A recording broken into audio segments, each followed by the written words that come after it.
Friends, நான் miss சித்ராகண்ணன் பேசுகிறேன். இன்றைக்கி வந்து நான் என்னோடய விநாயகருக்கும் நமஸ்கரிச்சுட்டு தான் நான் வீடியோக்குள்ளேயே போவேன். விநாயகர், லக்ஷ்மி குபேரர், நந்தி பகவான் வச்சுருக்கேன், குங்குமம் வச்சுருக்கேன். ப்ரே பண்ணிட்டு தான் ஆரம்பிப்பேன். எல்லாமே நல்லா வரும். இப்போது வீடியோக்குள்ளே போகலாம் வாங்க. நான் வந்து இன்றைக்கி மூண்டால் இட்லி பாசிப்பருப்பு வச்சு ஒரு இட்லி சொல்லித்தரேன். இது இன்ஸ்டன்ட், நம்ம கிரைண்டர் போடல, அவசரத்துக்கு டிஃபன் வேணும் அப்படின்னா ஆவியில் வந்தது ரொம்பவே நல்லது. இதுக்கு வந்து நான் வந்து ஒரு நல்ல பெரிய கப்பால் 2 கப்பு அளவுக்கு பாசிப்பருப்பு வந்து நல்லா ஒரு 2 மணி நேரம் ஊற வச்சு எடுத்து வச்சுருக்கேன். இந்த மாதிரி வடிச்சுக்கோங்க. அதுக்கப்புறம் பார்த்தீங்க அப்படின்னா கேரட் துருவினது, பச்சை மிளகாய், இஞ்சி, கொத்தமல்லி, கருவேப்பிலை, இது வந்து நம்ம வந்து அதை வதக்கி போடணும். ஃபஸ்ட்டு நான் இதை வந்து அரைச்சின்னு வந்துடுறேன். இப்போ பார்த்திங்கன்னா இந்த அந்த பருப்பு மாவு நல்லா அரைச்சின்னு வந்திருக்கேன். இப்போ வந்து நான் இதில் வந்து 1 டீஸ்பூன் எண்ணெய் வச்சுருக்கேன். இப்போ நம்ம தாளிப்பு கொடுக்கலாம். 1 ஸ்பூன் கடுகு பொரிஞ்சோடனே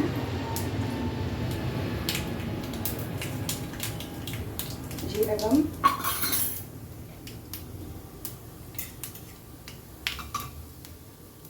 பச்சை மிளகாய், இஞ்சி, கறிவேப்பிலை, பொடியாக நறுக்கின முந்திரி ஒரு 2 டீஸ்பூன், இதை வதக்கிடலாம். பொடியாக திருவின கேரட், கொஞ்சோண்டு கொத்தமல்லி மீடியம் மாவில் போட்டுக்கலாம்.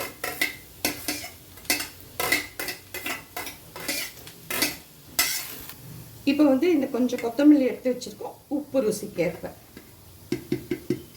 இப்போ இதை வதக்கியிருக்கோம் பார்த்தீங்களா, இதையும் இதில் போட்டுடலாம்.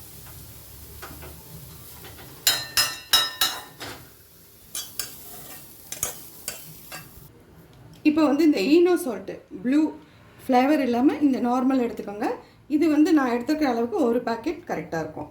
இந்த மாதிரி போட்டுடலாம். இதில் சொட்டு தண்ணி விட்டு மிக்ஸ் பண்ணிடலாம்.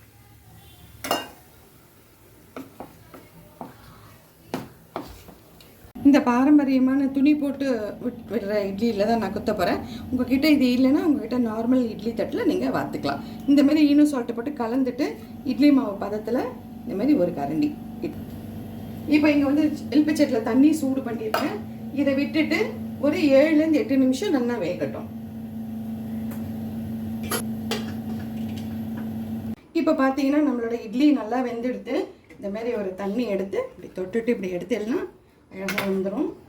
இதேமாரி எல்லா இட்லியும் வந்து குத்திட்டு காமிக்கிறேன். ரெண்டாவது வந்து இதுக்கு தொட்டுக்கிறதுக்கு வந்து ஒரு ஸ்பெஷல் தேங்காய் சட்னி சொல்லிடுறேன். தேங்காய் சட்னியும் சிம்பிள் தான், இதில் என்ன பெரிய இருக்குது அப்படின்னு நினைக்காதீங்க.